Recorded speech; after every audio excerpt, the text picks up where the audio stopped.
Vamos pues a nuestro tema porque el tiempo pasa para todos y yo no quisiera pasar de las 12:30. Así que vamos a tratar el tema de hoy. Hemos estado, como sabéis, se nos está acabando el año, nos queda nada más que un tema que será la profecía de José, que encontramos en el capítulo 50, pero hoy trataremos el tema anterior, que será un pueblo para Dios. Hemos estado recordando la creación. Hemos recordado la creación del universo, la creación de la vida, la creación del hombre, la creación de la familia. Hemos recordado la caída en pecado. Hemos recordado también el descenso tremendo en el mal de la humanidad. Hemos recordado que Dios pone límites y lo recordábamos a raíz del diluvio en relación con él. Y hemos recordado también algo muy importante. El mes pasado estamos en tiempos de oportunidad. El Señor Jesucristo recuerda el diluvio y el apóstol Pedro en 2 de Pedro 3 también lo hace, recordándonos que habrá otra destrucción. Y mientras tanto es tiempo de oportunidad para arrepentirse y tiempo de oportunidad para testificar. Así que vivimos en el tiempo de la oportunidad, tiempo de tomar a Dios en serio. Bien, pues vamos con nuestro tema para hoy. Y también aquí María hizo la introducción antes. Yo no sé, yo no había hablado contigo, No sé qué ha pasado. Pero también ha habido una introducción a este tema. Bien, vamos a decir brevemente desde Abraham, a quien empezamos a encontrar en el capítulo 12, y ahí vamos a ir, Génesis 12. Desde Abraham Dios ha manifestado su propósito de tener un pueblo de creyentes en medio de un mundo incrédulo para manifestar su poder y su gracia. También se habló varias veces esta mañana, y para compartir con él su gloria. Por cierto, los que leéis Protestante Digital, hay un par de artículos muy interesantes, y uno de ellos es de Jacqueline Alencar sobre la gracia. Es bastante extenso, pero merece la pena. Y hay otro mucho más breve, pero igualmente interesante, como siempre que él escribe, de Will Graham. Pero bueno, como eso no lo vamos a leer aquí, pues es otra historia, pero está relacionada. Así que formamos parte del pueblo de creyentes, herederos de Abraham en cuanto a ese aspecto, como pueblo de creyentes. Se le llama, de hecho, a Abraham el padre de los creyentes. Y ha sido el propósito de Dios manifestarse por medio de un pueblo que él ha escogido. Así que vámonos a Génesis capítulo 12, y leeremos los 3 versículos primeros, porque María repitió antes varias veces, y repito que yo no hablé con ella, iniciativa de Dios. Bueno, pues vamos a ver a través de algunos textos la iniciativa de Dios para tener un pueblo. Génesis 12, 1 al 3. Y leemos allí: Pero Jehová había dicho a Abraham: Vete de tu tierra y de tu parentela y de la casa de tu padre a la tierra que te mostraré, y haré de ti una nación grande, un pueblo, y te bendeciré, y engrandeceré tu nombre, y serás bendición. Bendeciré a los que te bendijeren, y a los que te maldijeren maldeciré. Y serán benditas en ti todas las familias de la tierra. Así que aquí hay el génesis del pueblo de Dios, en estos versículos. Abraham vivía en un lugar de los más civilizados de su tiempo. En los últimos años se han encontrado muchas huellas culturales en la zona donde él vivía, en Ur de los Caldeos. Bueno, pues este Abraham, un buen día o una buena noche, no sabemos, Dios se le manifiesta y le dice: Abraham, va, venga, ponte en marcha. a vivir como peregrino, como vivió toda su vida, como un peregrino, llamado por Dios para ser el iniciador de un nuevo pueblo. Muchas veces se ha llevado este tema exclusivamente a la raza, es decir, a los descendientes de Abraham genéticamente. Pero en realidad el fondo de la cuestión, como interpreta el apóstol Pablo en el Nuevo Testamento, era un pueblo que tomase a Dios en serio. Esa era la idea. Un pueblo de creyentes. Y un creyente es quien toma a Dios en serio. No es el que se sabe la doctrina. Es el que se toma en serio la doctrina. El que se toma en serio a Dios. Un poco más adelante, en Deuteronomio, capítulo 7 y versículo 6, hay una ampliación de esto que Dios le dice a Abraham. Libro de Deuteronomio, capítulo 7 y versículo 6. Dice allí, porque tú, le dice Dios a Israel por medio de Moisés, porque tú eres pueblo santo, es decir, separado para Jehová tu Dios, eres pueblo separado para mí. Jehová tu Dios te ha escogido.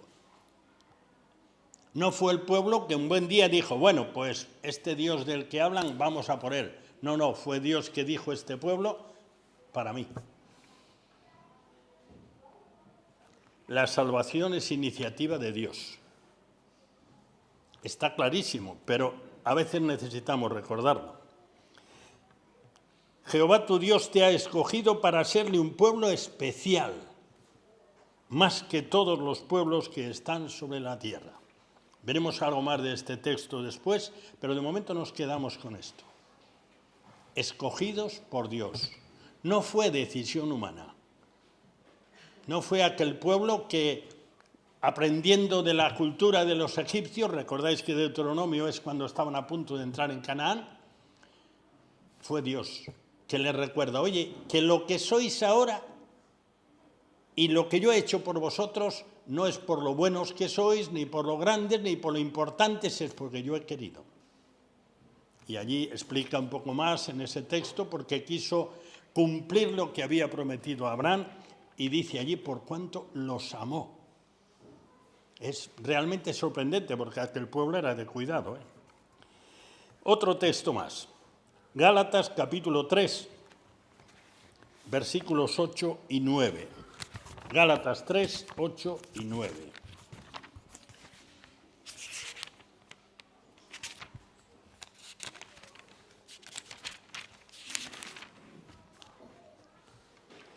Y dice allí, la Escritura, previendo, o sea, viendo de antemano que Dios había de justificar por la fe a los gentiles, dio de antemano la buena nueva a Abraham, diciendo, aquí se refiere a Génesis 12, en ti serán benditas todas las naciones, de modo que los de la fe son bendecidos con el creyente Abraham. Somos descendientes de Abraham en cuanto a la fe, es decir, Abraham tomó a Dios en serio, y si tomamos a Dios en serio como él, somos descendientes suyos. Y recibimos la bendición de Abraham en nosotros, es decir, de parte de Dios, claro. Efesios 2, 8. Diana, por favor no me lo pongas en la pantalla. Gracias. Buscarlo en las Biblias. Una de las cosas que nos está perjudicando es que estamos confiando nuestro trato con la Biblia a las pantallas. Las pantallas son fenomenales. Yo también uso pantalla y estoy delante de la pantalla gran parte del día. Pero necesitamos manejar nuestra Biblia, ese libro maravilloso que no tiene otro igual y que en estas fechas de recuerdo de la Reforma, pues entre otras cosas se ha recordado, y espero que todavía más, la Biblia. Ese libro que durante siglos en nuestro país era prohibido leerlo y durante siglos ni siquiera lo había en nuestra lengua a disposición del público. Y yo todavía recuerdo el final de esos tiempos. ese libro que un personaje extraordinario y muy valiente, y desde luego también llamado por Dios para ello, como fue Casiodoro de Reina, y que anduvieron complicándole la vida y estuvo amenazado de muerte y porque huyó de Sevilla y anduvo por media Europa hasta que por fin publicó su Biblia, no su Biblia, la Biblia traducida al español, antes que fuese publicado el Quijote, por cierto, y es uno de los monumentos de la lengua castellana. Yo no sé por qué tenemos a veces tanta ilusión por otras versiones o traducciones. Yo os puedo asegurar, normalmente cuando trabajo con un texto tengo delante 10 o 12 versiones y la versión Reina Valera sigue siendo tan válida como al principio. A lo mejor hay muchas otras para vender Biblias, pero no para favorecer el conocimiento de la palabra de Dios. Es un buen castellano, aunque pues a lo mejor necesita actualizarse, pues posiblemente sí. Pero todo esto surge en un momento en el cual se dieron cuenta que el conocimiento de la palabra de Dios era imprescindible para la relación con Dios. Y la valentía de los que lo hicieron merece nuestro agradecimiento a Dios por haberles cuidado y haber puesto en su mente la idea de hacerlo. Efesios 2:8 dice, 8 y 9, dice, porque por gracia, es decir, sin mérito ninguno, y esto se ha manejado a lo largo de todo este año una y otra vez, sois salvos por medio de la fe. Es decir, la salvación es por gracia, no es por mérito de ninguna clase, no podemos añadir siquiera, como tanto se ha predicado en nuestro país, y se recibe por la fe. La fe no es ningún mérito tampoco, es sencillamente extender la mano y recibir lo que Dios ofrece. Y esto no de vosotros, por si no estaba claro todavía, pues es don de Dios. La salvación es don de Dios, es un regalo de Dios, es iniciativa de Dios. No por obras, para que nadie se gloríe. Es decir, no por obras para que nadie presuma, oye, que yo soy más salvo que tú, que yo hago mejores obras que tú, que yo me sacrifico, que yo me mortifico, que yo trabajo, que yo evangelizo. Pues no, mira tú, la salvación no es por obras. Es iniciativa de Dios y ahí estamos. Y por último, Primera de Pedro, capítulo 2 y versículo 9. Solamente la primera parte del versículo.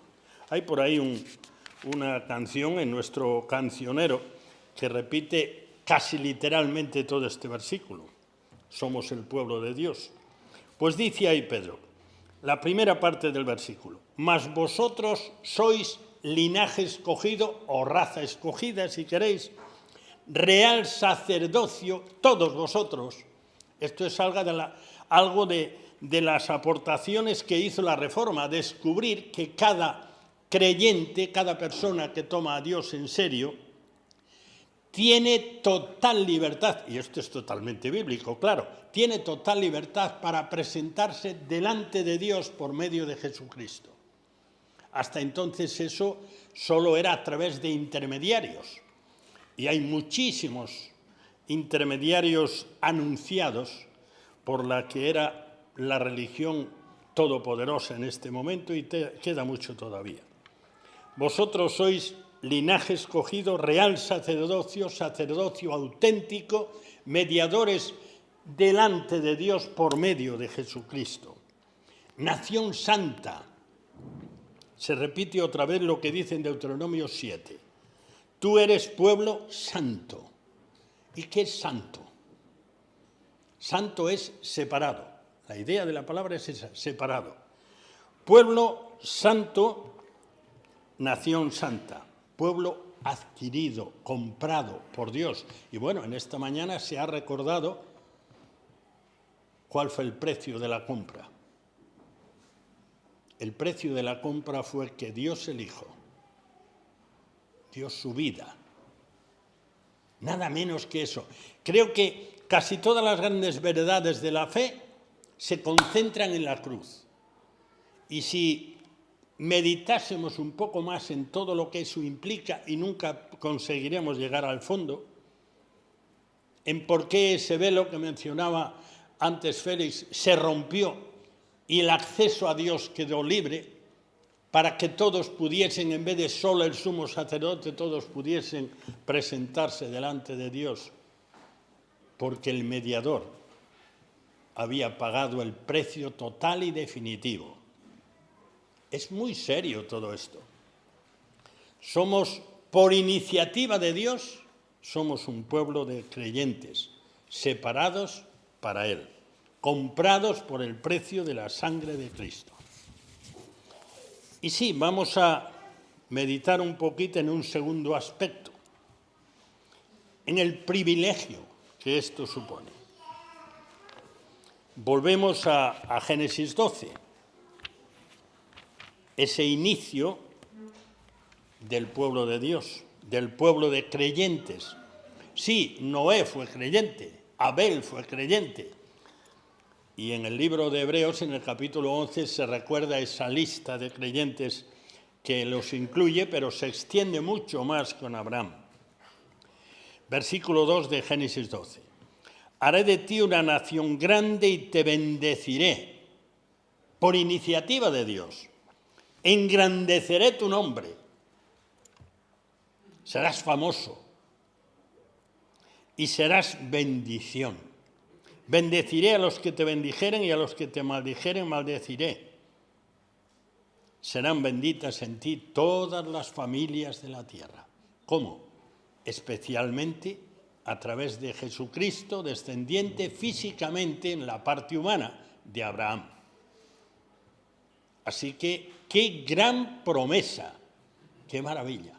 Aquel hombre que fue invitado a ser un peregrino el resto de su vida,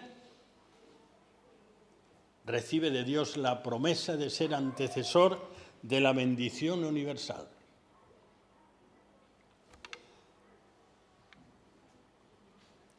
Deuteronomio 7 otra vez, porque allí se dicen más cosas, claro, ya lo sabéis. Deuteronomio capítulo 7.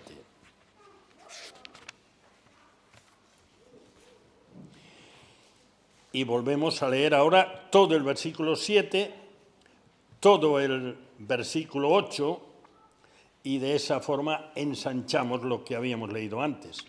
No por ser vosotros más que todos los pueblos, versículo 7 de Deuteronomio 7, Deuteronomio 7:7, no por ser vosotros más que todos los pueblos, os ha querido Jehová y os ha escogido. A veces tenemos la tentación de pensar que como somos un poco más buenos, yo creo que no hay casi nadie que de corazón no se sienta más bueno que los demás.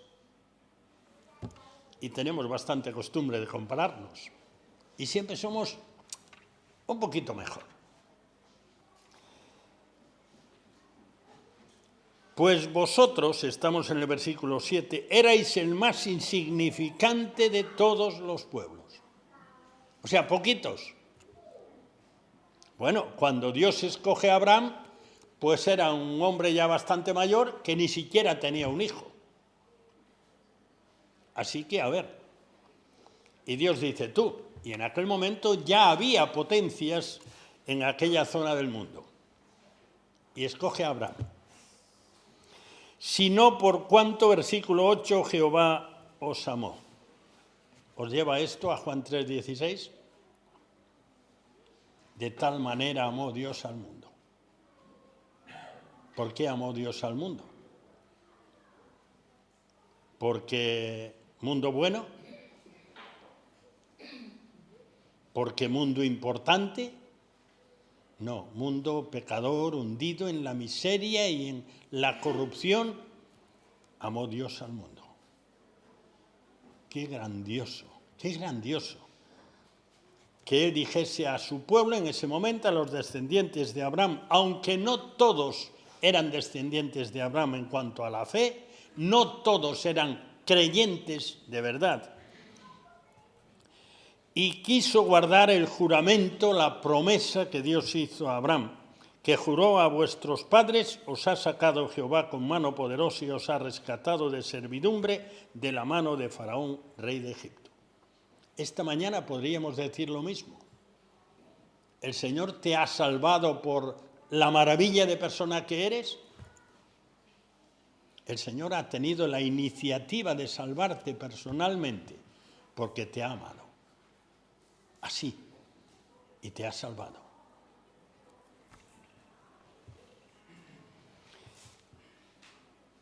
Gálatas capítulo 3, versículo 29.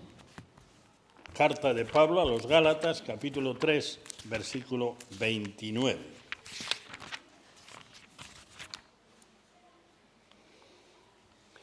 Y dice Pablo allí, enlazando con lo que habíamos visto antes, y si vosotros sois de Cristo, linaje de Abraham sois y herederos según la promesa. Herederos más allá de lo que solemos pensar. Herederos de la bendición de Abraham, herederos de lo que Dios prometió a Abraham, que según Hebreos 11 es mucho más que ser un gran pueblo, es mucho más que de su descendencia nacería el Mesías. Es mucho más que eso. Es sencillamente, y también hubo menciones esta mañana, y lo cantábamos en ese himno que Félix proponía antes de participar de la mesa del Señor, es formar parte del reino eterno. ¡Qué grandioso! A veces vamos tan deprisa que las cosas importantes no las recordamos. ¡Qué grandioso! Por iniciativa de Dios hemos sido llamados a formar parte de un pueblo con expectativas eternas. Tampoco solemos meditar mucho. Y la Escritura habla bastante en la condenación, en eso que dio lugar a la iniciativa de Dios según Juan 3, 16. Y seguimos. Efesios capítulo 2 y versículo 19. Aquí dice algo que suena todavía de forma más notable. Efesios 2, 19. Pablo está hablando de la relación entre la Iglesia y los creyentes de Israel. Está hablando la relación de los creyentes del Antiguo Testamento y los creyentes del Nuevo. Y está hablando de la unidad, por cuanto en todos los casos son los que toman a Dios en serio y conforme se va ensanchando la revelación, van ampliando su conocimiento de la relación con Dios. Y dice Pablo allí en el versículo 19 de Efesios 2, así que ya no sois extranjeros, es decir, ajenos al pueblo creyente descendiente de Abraham, sino conciudadanos de los santos, miembros de un mismo pueblo, el pueblo creado por iniciativa de Dios, pueblo de Dios. Y dice aquí, miembros de la familia de Dios. ¿Lo has pensado? Miembros de la familia de Dios. Y si no fuera así, ¿cómo íbamos a llamarle papá? Pablo usa en alguna ocasión esta expresión de Abba, que es un poco como papaíto. Es decir, llamar a Dios Padre cariñosamente. Miembros de la familia de Dios. ¿Por qué le ha querido? ¿Cómo no vamos a darle gracias? ¿Cómo no vamos a decir aleluya, que significa alabad a Dios? O alabad a Yahvé, más estrictamente. Familia de Dios. Y estamos hablando de los privilegios maravillosos, porque Dios ha querido. Primera de Pedro 2:9. Ahora sí vamos a leer un poco más de Primera de Pedro 2:9, porque tiene algo más que decirnos ese texto. Vamos a leerlo ahora entero. Y dice, mas vosotros sois linaje escogido, naturalmente escogido por Dios, real sacerdocio con acceso directo a la presencia de Dios por medio de Cristo, por eso el velo se rompió. Nación santa, y aquí sí paramos un momentito, es decir, pueblo separado en un mundo que vive continuamente en la maldad, separados en medio de esa maldad para Dios. Y en el mismo libro de Efesios se dice que tenemos un sello de parte de Dios, como diciendo, este es de los míos. Es que es grandioso. Pueblo adquirido por Dios. Y ahora viene algo que conviene no olvidar. Esta mañana se ha hecho una ofrenda para los que dedican todo su tiempo a predicar el Evangelio o a cuidar de las iglesias, todo su tiempo. Pero esto no se refiere solo a ellos. Se anunció que la ofrenda del domingo que viene será para evangelización, para comunicar la buena nueva. Pero creo que esto nos afecta a todos, por lo menos en lo que dice aquí, porque está hablando en plural. Vosotros, los que tomáis a Dios en serio, los que sois descendientes de Abraham en cuanto a la fe, habéis sido escogidos por Dios para ser un pueblo aparte, un pueblo separado para Él, y este para aparece al final del versículo, para que anunciéis, que deis a conocer, que proclaméis las virtudes, la grandeza, las características de aquel que os llamó de las tinieblas, de la oscuridad sin expectativa, sin futuro, a su luz admirable. A veces estamos a oscuras porque no encendemos la luz. Lámpara es a mis pies tu palabra y lumbrera a mi camino. A veces en nuestra vida hay oscuridad porque tenemos la luz apagada. Vivimos un mundo complicado, un mundo muy difícil, un mundo lleno de, en estos días, una de las cosas que es muy inquietante que está ocurriendo es que la mentira se ha aposentado absolutamente en todos los ámbitos. Cuando lees una noticia no sabes si es verdad o mentira. Sencillamente porque ya se ha establecido eso que llaman la posverdad, que consiste en decir mentiras que emocionen para que haya reacciones favorables a quien proclama, enseña, dice esas mentiras. Y ya hay tanta confusión que cuando lees noticias en la prensa, la mayoría las leen en Internet o a través de las redes sociales, las noticias, ya no sabes a qué carta quedarte. ¿Será verdad o será un bulo? ¿Será verdad o será mentira? Pero hay muchas personas que cuando esas noticias son dichas bien, es decir, bien en el sentido de que saben llegar a las emociones, pues reaccionan a esas noticias y resulta que es una falsedad. Eso fue lo que hizo Satanás cuando tentó a Eva en el huerto del Edén. Hermanos, tenemos que volver como pueblo de Dios, tenemos que volver a su palabra de verdad, porque si no, nuestra debilidad irá en aumento. Vamos a orar.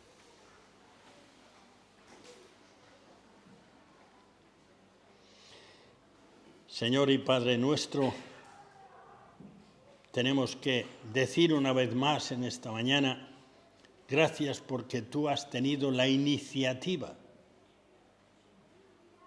para hacernos tu pueblo, para hacernos parte de tu pueblo, para incorporarnos al pueblo de creyentes, al pueblo de los que te toman en serio. Señor, gracias, porque nada había en ninguno de nosotros que mereciese ni tu mirada, solo necesidad. Y tú has mirado a esa necesidad y nos has amado. Señor, gracias. Perdónanos porque muchas veces somos indignos de llamarnos tu pueblo. Señor, perdónanos. Y ayúdanos a centrarnos de verdad cada día en tu palabra para escuchar tu voz a través de ella. En el nombre de Jesús. Amén.